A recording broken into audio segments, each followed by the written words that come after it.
주찬이의 가로등이 빛나는 밤에.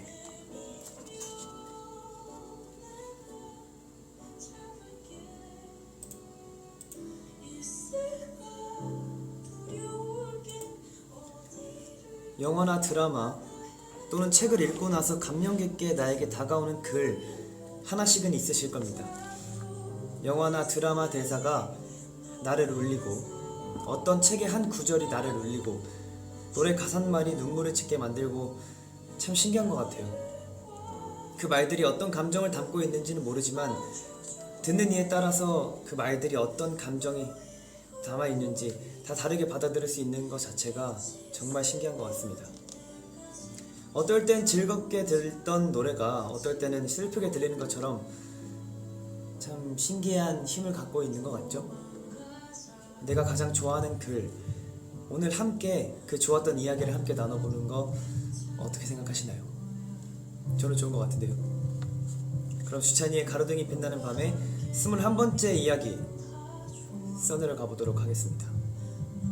오늘 가로등이 빛나는 밤의 주제는 내가 가장 좋아하는 글, 또 여러분들께 포스트를 올렸었는데, 사실 내가 좋아하는 글이라고 하면은 떠오르는 게 어떻게 보면 책일 수가 있잖아요. 아까 오프닝에 얘기했듯이 영화 대사 그리고 드라마 대사도 좋고 노래 가사말도 좋고, 여러분들 이 가장 좋아하는 글을 함께 공유하면서 이야기를 나눠보면 어떨까라는 생각에 이렇게 찾아와 봤습니다. 그리고 또 오늘 11월 1일이잖아요. 일요일에 11월 달에 처음 시작이기도 하고 이번 주의 마지막이기도 하고, 제가 오늘 일요일로 날짜를 잡고 그리고 여러분들이 보내주신 포스트 사연도 다 하나하나 읽어보면서 요즘 밤에 자기 전에는 항상 그거 했던 것 같아요.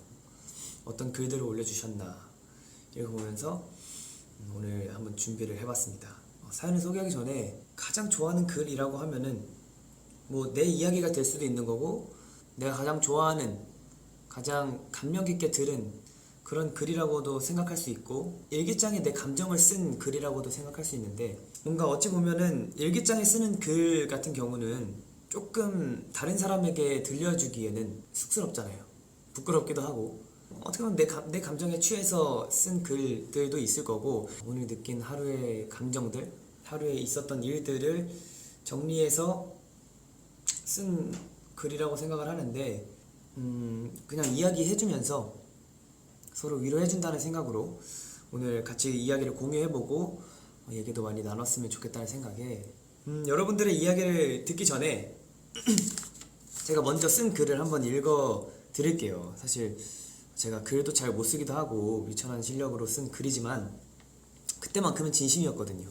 그리고 뭔가 여러분들도 쑥스러워하실 수 있으니 좀 이따 댓글로도 여러분들의 사연이나 뭐 이런 말이 좋았다, 내 인생에 있어서 이런 말이 제일 이런 말을 듣고 위로도 됐다, 이런 얘기들을 댓글로 받을 건데, 혹여나 쑥스러워하실 수 있으니 제가 먼저 그 쑥스러움을 이겨내며 부끄럽지만 들어주세요. 20년도 10월 4일에 쓴 글이에요. 제가 하늘을 바라볼 이유가 없다.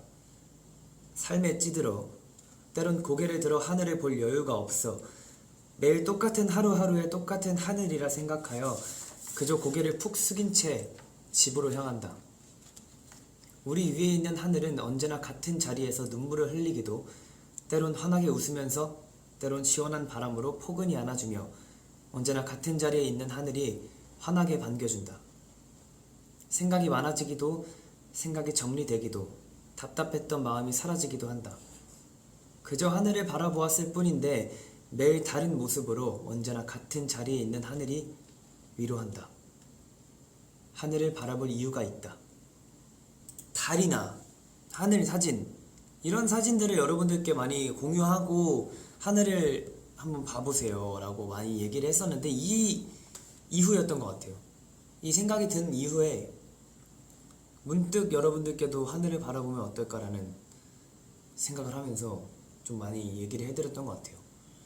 사실 그렇잖아요. 사람들이 요즘 현대인들이 많이 지치고 약간 삶에 찌들어서 뭔가 계속 이렇게 핸드폰만 보고 사실 저도 마찬가지예요.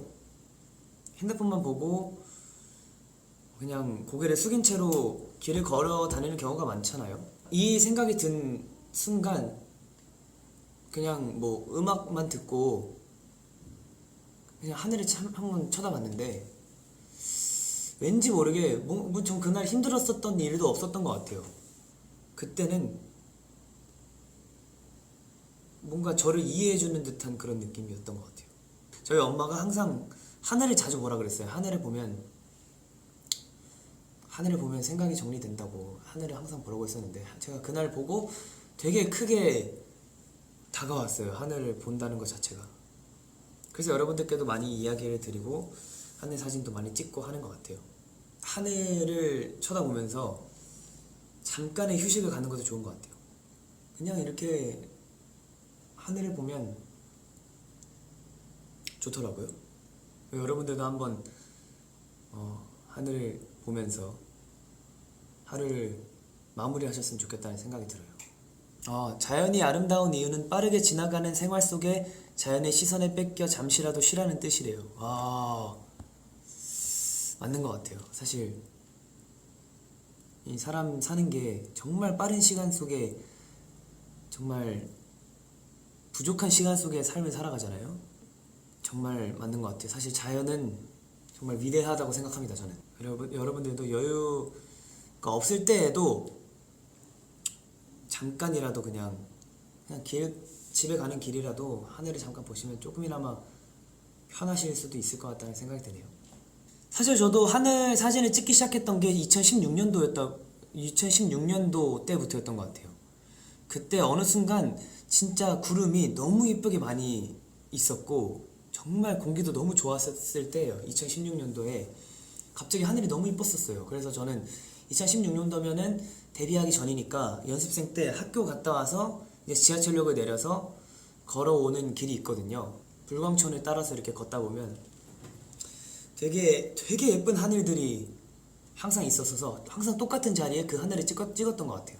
저에게는 포근한 위로가 됐던 하늘인 것 같아요. 그 하루에 있는 그 위에 있는 하늘은 그 하루밖에 없는 것 같아요. 그 하루에만 있을 수 있는, 볼 수 있는 하늘이라고 생각하기 때문에 사진 남겨놓는 것도 되게 좋은 것 같습니다. 첫 번째 댓글입니다. 이루어지지 않은 사랑도 사랑이라 부르는데 이루어지지 않은 꿈은 왜 실패라고 부르냐? 라는 글을 굉장히 좋아하신대요. 사실 제가 이거를 읽고 정말 많은 생각들을 했어요. 맞는 얘기잖아요, 솔직히.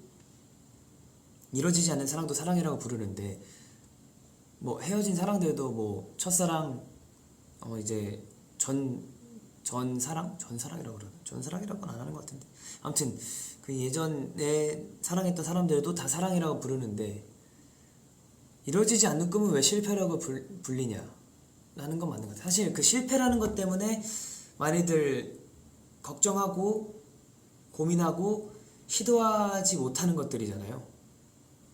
그래서 뭔가 맞는 것 같아요.